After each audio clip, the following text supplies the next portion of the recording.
Fala pessoal, tudo bem com vocês? Meu nome é Robson Gomes, eu sou médico residente de psiquiatria e agora você vai assistir a mais um episódio do canal Além da Superfície, Psiquiatria Explicada. Esse canal foi feito para você que gosta de psiquiatria, que se interessa por saúde mental, seja você um médico, um residente, um estudante de medicina, um estudante ou profissional de outras áreas da saúde, ou mesmo um curioso que se interessa por essa área tão fascinante que é a psiquiatria. E hoje nós vamos voltar, depois de alguns episódios falando um pouco mais sobre uma psiquiatria clínica, em que abordamos os aspectos clínico-epidemiológicos e o manejo clínico dos transtornos depressivos. Hoje nós vamos voltar a falar neste e nos próximos episódios um pouco sobre psicopatologia. Vamos voltar a abordar essa parte mais básica, porém fascinante, muito interessante e também muito importante para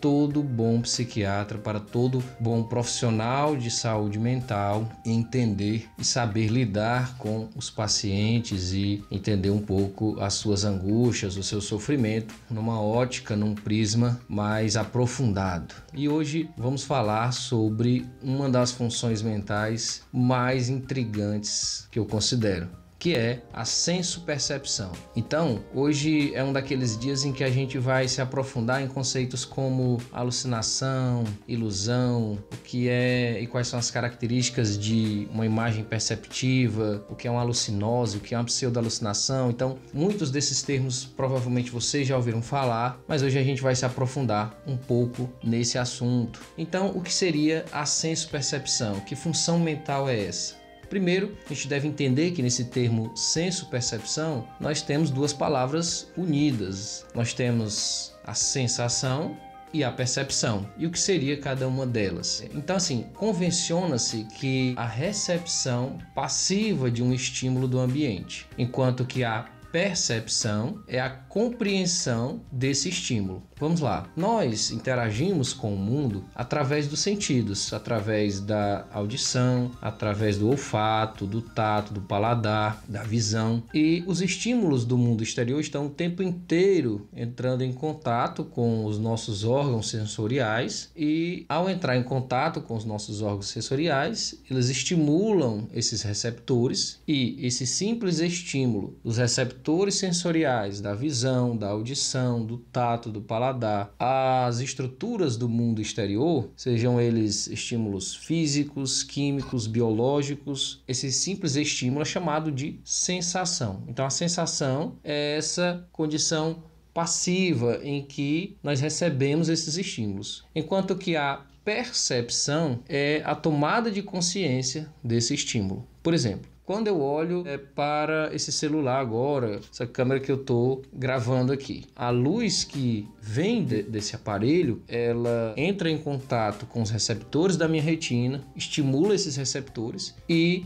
esse contato, esse estímulo a esses receptores nós chamamos de sensação. A tomada de conhecimento de que eu estou vendo um celular, o formato dele é retangular, as cores são pretas, brancas, etc. Toda essa tomada de consciência era chamada de percepção. Um outro conceito que não é muito consenso na psicopatologia é o conceito de apercepção. O que seria a apercepção? Foi um conceito inicialmente introduzido por alguns filósofos antigos, mais antigos, por exemplo, Leibniz, e posteriormente mais detalhado por Carl Jung, que é o conceito em que seria uma percepção elaborada do ponto de vista psíquico, ou seja, a tomada de consciência por um estímulo sensorial e, ao tomarmos conhecimento desse estímulo, baseado nas nossas experiências subjetivas anteriores, nós conseguimos elaborar toda uma apreensão completa daquele objeto que está estimulando o nosso sistema nervoso central. Então, a apercepção seria uma percepção mais aprofundada, em que a nossa capacidade de compreender o que nós estamos vendo, de ouvindo, ou, por exemplo, entrando em contato através do paladar, do olfato, do tato, ela se torna mais aprofundada, baseada em mecanismos mais psicológicos relacionados a experiências anteriores que nós tivemos. Então, isso é o que nós chamamos de apercepção. Agora, vale muito a pena a gente conversar um pouco o que seria a chamada imagem perceptiva, sendo que quando eu falo imagem, eu não estou falando apenas de uma imagem visual. A imagem aqui na psicopatologia é um objeto, é uma estrutura, é um estímulo físico, seja ele físico, químico ou biológico, que atinge um dos nossos sentidos. E a imagem perceptiva real, ela tem algumas características, são as seguintes. Primeiro, nitidez. Uma imagem perceptiva, ela precisa ser nítida, ela precisa ter contornos bem delimitados. Então, por exemplo, se eu estou vendo esse celular aqui, ele precisa ter um contorno bem delimitado em relação ao ambiente. Se eu estou escutando uma voz, um som, uma música, ele precisa ter todas as características de um som. Se eu estou palpando, se eu estou pegando num objeto, ele precisa ter todas as características bem delimitadas daquele objeto. Então, primeira coisa, nitidez. Segunda coisa, corporeidade. O que é a corporeidade? Ela precisa ter cores vivas, ela precisa estar bem delimitada no espaço, ela precisa ter todo um corpo da estrutura de qualquer imagem perceptiva. Vamos lá, outra característica da imagem perceptiva é a estabilidade, ou seja, enquanto o objeto estiver presente, ele vai manter as mesmas características. Nossos sentidos vão apreender aquele objeto com as mesmas características que ele sempre teve. Outra característica é a extrojeção, ou seja, se o objeto está no meio externo, ele estimula os meus órgãos sensoriais e eu percebo esse objeto também no meio externo. Então, extrojeção é uma das principais características de uma imagem perceptiva real. Ela precisa ser percebida fora do indivíduo, fora da cabeça da pessoa. Um exemplo clássico que eu já vou adiantar aqui, por exemplo, uma pseudo-alucinação, que é quando o indivíduo ali, vamos dizer assim, percebe algo que não existe, ela só muitas vezes não é verdadeira porque ela não é percebida fora. Ela pode ter até várias características, mas ela não é percebida fora, ela é percebida dentro da cabeça do indivíduo. Então isso aí é uma característica muito importante da imagem perceptiva real. Outra característica importante é a ininfluenciabilidade, ou seja, a pessoa, por vontade própria, não consegue mudar as características do objeto. Por exemplo, se eu estou escutando uma voz feminina de uma frequência mais aguda, por exemplo, eu não consigo simplesmente pela minha vontade transformar aquela voz numa voz masculina, mais grave. Ou, por exemplo, se eu estou vendo uma garrafa, eu não posso pela minha vontade transformar essa garrafa numa caneta, um exemplo. Então, ela não pode ser influenciada pela vontade do indivíduo. Outra característica, talvez a última dessa nossa sequência, é a completude, ou seja, quando você está em contato com a imagem perceptiva real, você entra em contato de forma completa com aquela imagem, não é só parte da imagem. Então, quando eu olho para um celular e eu consigo ver que ele é o celular, eu vejo ele de forma integral. Quando eu escuto uma voz, quando eu palpo um objeto, eu estou sempre entrando em contato de uma forma total, de uma forma completa. Então, essas principais características a gente deve saber e são as características de uma imagem perceptiva real: nitidez, corporeidade, extrojeção, estabilidade, ininfluenciabilidade e completude. Um conceito muito interessante também de a gente entender é o conceito de representação ou imagem representativa. A representação nada mais é do que a capacidade que nós temos de tentar lembrar, tentar evocar uma imagem perceptiva sem que essa imagem esteja presente. É importante que a gente entenda, a representação nunca vai ter a mesma nitidez, a mesma corporeidade, a mesma estabilidade, a mesma completude de uma imagem senso-perceptiva real. Se você está olhando para o seu filho, para sua esposa, para um carro, você tem todas as características daquela imagem de uma forma muito viva, de uma forma muito exata. Quando você não está olhando, mas você pensa na imagem daquela figura, certo? Ou seja, você está lançando mão da imagem representativa, vai sempre faltar alguns elementos, vai ser sempre um pouco borrada, certo? E existem alguns tipos de imagens representativas. Existe a chamada imagem eidética, né, que vem de ideia, ou seja, aquela imagem que basicamente é construída a partir de um pensamento. Às vezes ela pode ser muito vívida, mas obviamente nunca se aproxima de uma imagem real, de uma imagem perceptiva real. Tem a pareidolia, certo? Por exemplo, é quando você junta uma imagem real com uma imagem representativa. Então você olha para um objeto, você entra em contato com o objeto e a partir de uma representação você percebe aquele objeto de outra forma.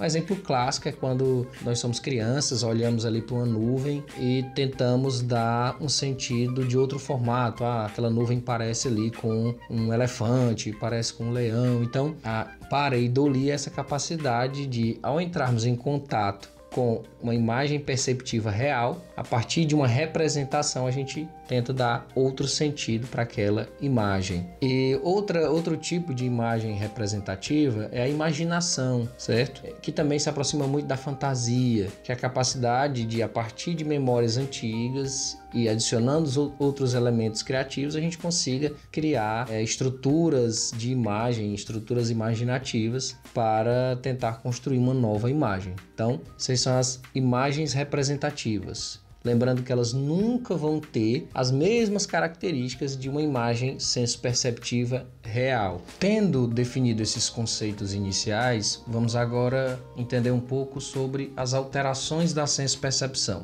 Já que a psicopatologia ela se interessa mais pelo alterado do que pelo normal, vamos agora adentrar um pouco mais profundamente nas alterações. As alterações da senso-percepção, elas são divididas em alterações quantitativas e alterações qualitativas. As alterações quantitativas, basicamente, são percepções maiores ou menores de um determinado estímulo.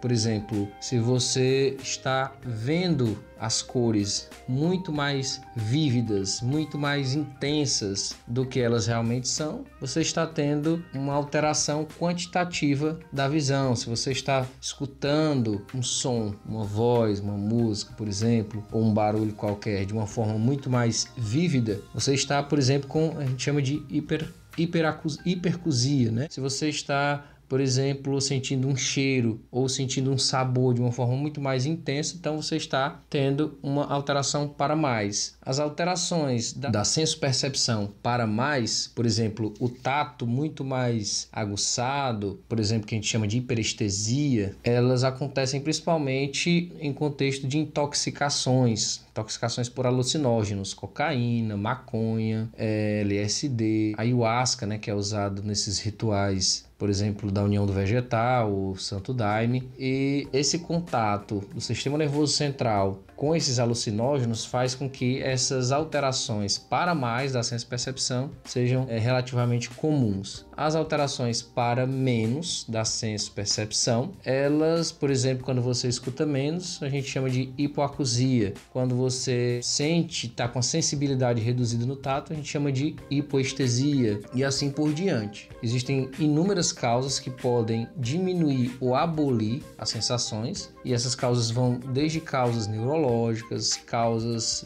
físicas locais, por exemplo, um trauma raquimedular vai diminuir ou vai abolir a sensação no membro ou naquela região do corpo, a partir dali afetada, ou uma lesão no aparelho auditivo, seja ela no sistema de condução, seja no sistema nervoso central. Então, são infinitas ou inúmeras possibilidades para diminuição da percepção, para redução desses estímulos, tá? Então essas são as alterações quantitativas. Mas as alterações mais importantes do ponto de vista da senso-percepção são as alterações qualitativas. É aqui onde a gente vai se debruçar um pouco mais. Quais são as alterações qualitativas da senso-percepção? As principais são as ilusões, as alucinações, as alucinoses e as pseudo-alucinações. Vamos discutir cada uma delas. Portanto, o que seria então uma ilusão? Uma ilusão é uma percepção errônea de um objeto que está presente, certo? Eu identificar um objeto, uma imagem e distorcê-la de uma forma muitas vezes a não conseguir identificar o que seja ou dar uma atribuição que ela não é, certo? É diferente da pareidolia, porque, por exemplo, quando eu falei da pareidolia, que é uma imagem, digamos assim, representativa, existe uma intenção naquilo ali, né? Você está fazendo de uma forma intencional. Quando a gente está falando de uma ilusão, na verdade é algo não intencional, é algo que é feito de forma inconsciente. Então é aquele clássico exemplo em que você de longe olha, o ambiente está escuro, você está com muito medo, você vê de repente um pano se mexendo, você acha que é uma pessoa, ou você escuta à noite um barulho, você começa a achar que é uma voz que está acontecendo ali, sendo que não é. Então, a ilusão, o objeto, a imagem perceptiva, ela existe, o objeto existe, mas ele é percebido de uma forma deformada. E por que as ilusões acontecem? Principalmente em 3 situações: em rebaixamentos e alterações do nível de consciência. Então, é muito comum os pacientes que estão com quadro de delírio, um idoso que está internado por uma condição clínica, passar a ter ilusões. Então, ele olha ali à noite na enfermaria para o equipo de soro, de repente pode achar que aquilo ali é um monstro. Tá? Acontece principalmente também nas alterações da afetividade. Então, o indivíduo que está muito apaixonado, ou o indivíduo que está muito emocionado, ou o indivíduo que está com muito medo, ele pode ter uma percepção errônea de um objeto no mundo exterior. As ilusões que são produzidas a partir de uma alteração afetiva são chamadas as ilusões catatímicas. E uma terceira situação em que as ilusões podem aparecer são situações de fadiga grave. Então, situações de rebaixamento do nível de consciência, fadiga grave e estados afetivos podem produzir ilusões. Tudo bem? Agora vamos entrar um pouco naquela que é a alteração mais famosa, mais típica de muitos transtornos mentais, que são as alucinações. Então, o que seria uma alucinação? De uma forma bem simples, a alucinação é você perceber um objeto no mundo exterior sem que ele esteja presente. Então, é você ver uma imagem sem que ela exista, é o indivíduo escutar um som sem que ele aconteça, é a pessoa ter uma sensação tátil, sentir um cheiro, um gosto, sem que essa sensação esteja acontecendo, ela esteja presente um objeto que esteja estimulando o sistema sensorial. E o mais interessante é que uma alucinação verdadeira, ela traz consigo todas as características de uma imagem perceptiva real. Então, quando o indivíduo tem uma alucinação, ou seja, ele percebe um objeto que não existe no mundo, obviamente, mas ele percebe perfeitamente aquele objeto, esse objeto tem todas as características de uma imagem senso-perceptiva real. Tem nitidez, tem corporeidade, tem estabilidade, tem extrojeção, tem ininfluenciabilidade, então tem completude, então tem todas as características de uma imagem. A diferença é que aquele objeto que o indivíduo está percebendo, ele não existe, certo? Então existem as alucinações auditivas, existem as alucinações visuais, existem as alucinações táteis, existem as alucinações olfativas, existem as alucinações gustativas, tudo bem? Nos transtornos mentais primários, principalmente a esquizofrenia, as alucinações mais frequentes são as alucinações audioverbais, são as alucinações auditivas. As alucinações visuais podem estar presentes nos transtornos mentais primários, mas elas acontecem com mais frequência em situações em que existe um transtorno mental orgânico, assim também como as alucinações táteis, gustativas e olfativas. Outra característica interessante das alucinações, a gente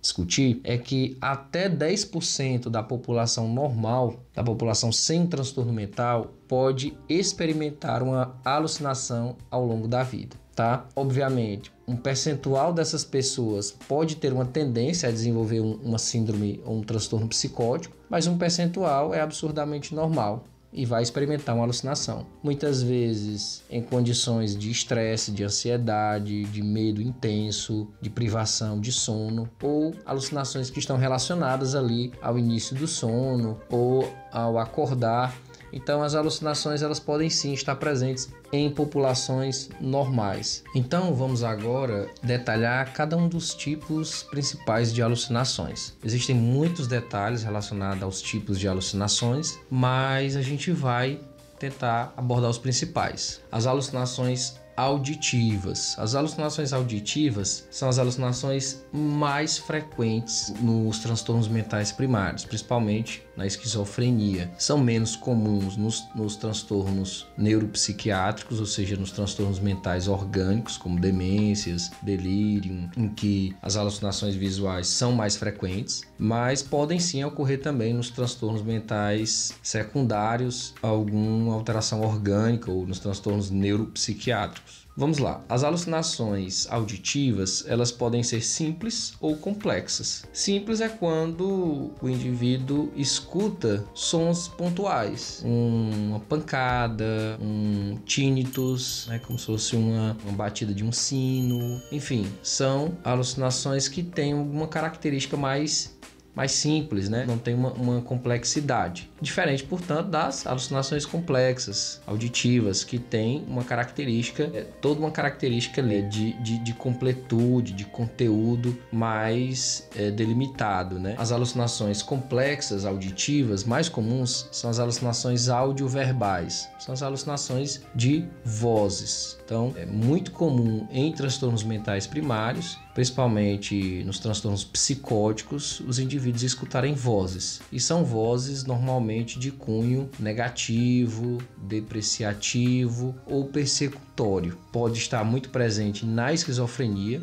mas também pode estar presente nos transtornos de humor. Por exemplo, depressões graves com sintomas psicóticos, mania psicótica, do transtorno bipolar. E o interessante é que quando as alucinações estão presentes no transtorno de humor, elas podem ser humor congruente ou incongruentes com o humor. Como assim? Se o indivíduo está deprimido, se essas alucinações forem congruentes com o humor, elas vão ser vozes depreciativas, falando de culpa, vão, por exemplo, dizer, olha, você não presta, você não consegue fazer nada, ou então você precisa se matar. Então, são vozes que têm congruência com o humor deprimido. Por exemplo, quando o indivíduo está em fase maníaca do transtorno bipolar, ou seja, está com o humor elevado, as vozes vão dizer para ele, por exemplo, que ele é rico, que ele é poderoso, que ele tem algum poder especial, etc.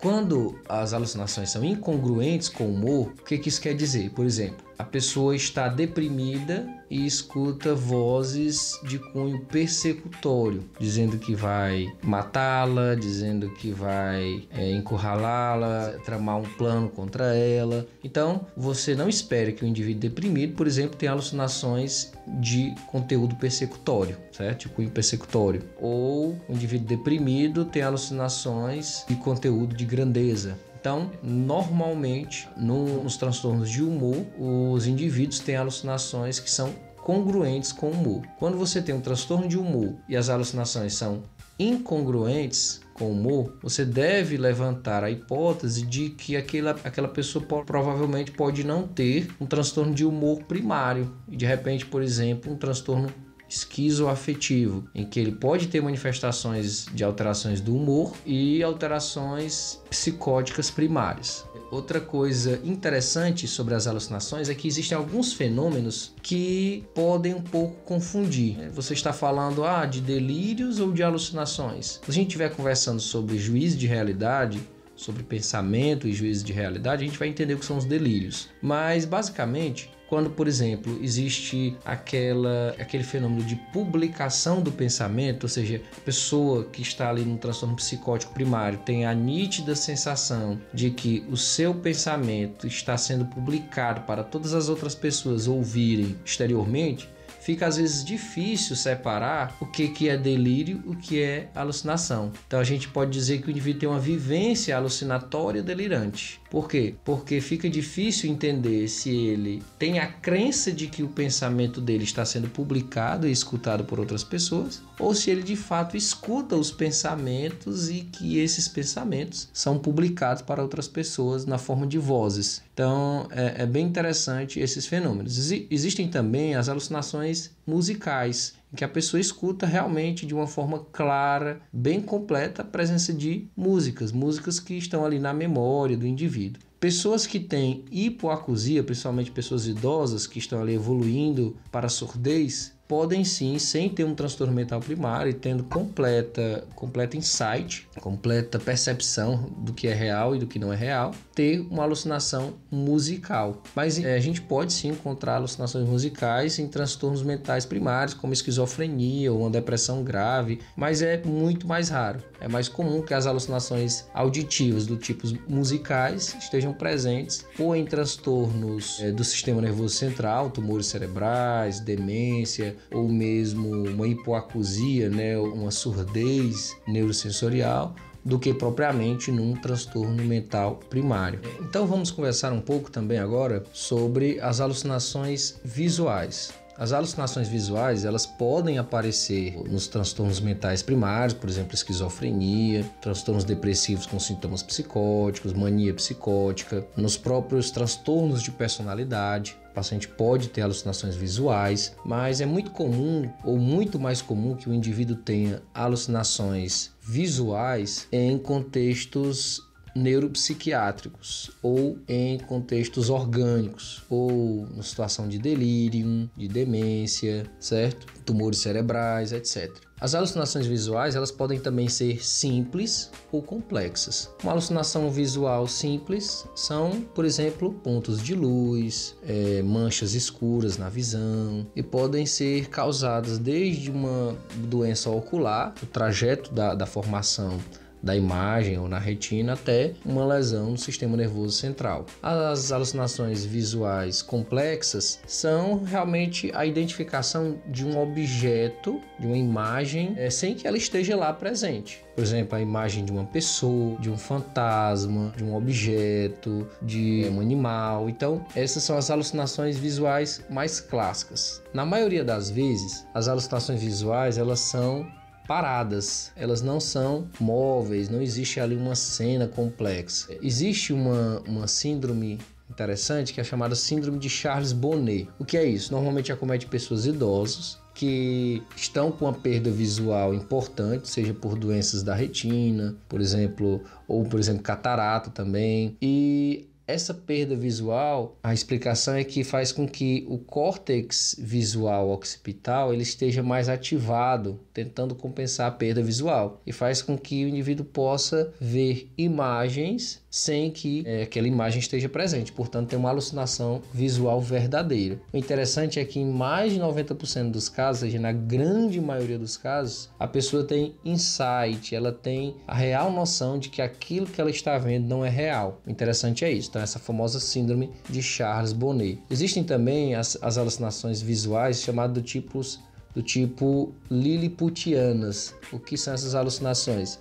A pessoa vê pessoas, objetos, animais em miniatura. Então, pequenas pessoas, pequenos animais, pequenos objetos. Um professor nosso da nossa residência de psiquiatria aqui na cidade de Sobral, ele já se deparou com um paciente, um residente passou um caso para ele, enfim, de um paciente que estava internado em enfermaria, e ele olhou para o equipo de soro, né, que estava com hidratação venosa, e de repente ele teve uma alucinação de que pequenas enfermeiras estavam ali caindo do soro em direção à sua veia. Então não deixa de ser um tipo de alucinação visual do tipo liliputianas. São raros, são fenômenos raros, mas vale a pena a gente descrever alguns desses fenômenos. Outros tipos de alucinações são as alucinações táteis. É o indivíduo perceber formigamentos, pressões, agulhadas, enfim, perceber sensações táteis sem que um objeto esteja causando aquela sensação. Pode acontecer, por exemplo, na esquizofrenia, mas é muito mais comum, por exemplo, em intoxicações por drogas ou medicamentos, ou no delirium tremens, né, que pela abstinência alcoólica, são as alucinações táteis. Muito comum também as alucinações acompanhadas de delírios de infestação. O indivíduo sente e acredita que tem, por exemplo, insetos subindo pelo seu corpo, nas chamadas delírios de infestação. São as alucinações táteis. Dentro desse contexto de alucinações táteis, nessas sensações corporais, vale a pena a gente falar que existem também as alucinações senestésicas, com E, e sinestésicas, com I, certo? As alucinações senestésicas têm a ver com percepções corporais, de órgãos corporais. Então, por exemplo, na síndrome de Cotard, por exemplo, encontrada nos transtornos depressivos graves com sintomas psicóticos, o indivíduo tem a sensação, por exemplo, de que o cérebro está encolhendo, o seu fígado está explodindo, por exemplo, o seu intestino está apodrecendo. Nessas alucinações senestésicas, ou seja, são percepções corporais equivocadas, muitas vezes o indivíduo, fica difícil entender o que é alucinação e o que é delírio, porque normalmente a percepção de órgãos corporais ela não acontece normalmente. Então é muito mais comum acreditarmos que os indivíduos, na verdade, têm um delírio de Cotard, ou seja, eles têm crenças errôneas de que o cérebro está encolhendo, de que o fígado vai explodir, ou que está explodindo, ou que o intestino está apodrecendo. Então são mais crenças, ou seja, ideias delirantes, do que propriamente alucinações. Mas muitas vezes, como a gente tem visto aqui, as alucinações e os delírios em alguns tipos de situações, elas tornam difíceis de serem diferenciadas. Já as alucinações sinestésicas têm a ver com movimento corporal. Então o indivíduo tem a sensação de que um membro está se alongando, está se movimentando, de que o seu movimento está mais lentificado, mais acelerado. E obviamente essas alterações são muito mais frequentes nas condições tóxicas, né? Por exemplo, no consumo de drogas. Às vezes o indivíduo ali que consome maconha, LSD, ele faz um movimento e às vezes tem a sensação de que esse movimento é lentificado, ou ele sente-se como se estivesse se mexendo sem estar. São as alucinações sinestésicas. Existem as alucinações sinestésicas com S, que é a mistura de sensações, que é, por exemplo, o indivíduo escutar um barulho, um som, e de repente sentir um cheiro. Então o indivíduo ver uma imagem e escutar um som. Existe uma mistura de sensações diferentes, de sensações distintas. Esse é o fenômeno da sinestesia. Inclusive, quem lembra do ensino médio ou do ensino fundamental, quando os autores de livros de literatura empregam essa mistura de sensações, é uma figura de linguagem chamada sinestesia, sinestesia com S. Porque a sinestesia com C, as alucinações sinestésicas, vêm de movimento, tem a ver com movimento corporal. Tudo bem? As alucinações gustativas e as alucinações olfativas são mais raras e são muito mais comuns em situações orgânicas em que existem lesões da própria estrutura sensorial. Por exemplo, a pessoa sentir um sabor desagradável na boca sem que nada esteja presente, ou sentir como se, por exemplo, agulhas ou um objeto áspero esteja presente na sua boca sem que ele esteja, ou, por exemplo, a pessoa sentir um odor desagradável de pus, de fezes, sem que aquele odor esteja presente. A gente chama isso de coprosmia ou cacosmia. Então, não vou falar detalhadamente alguns tipos de alucinações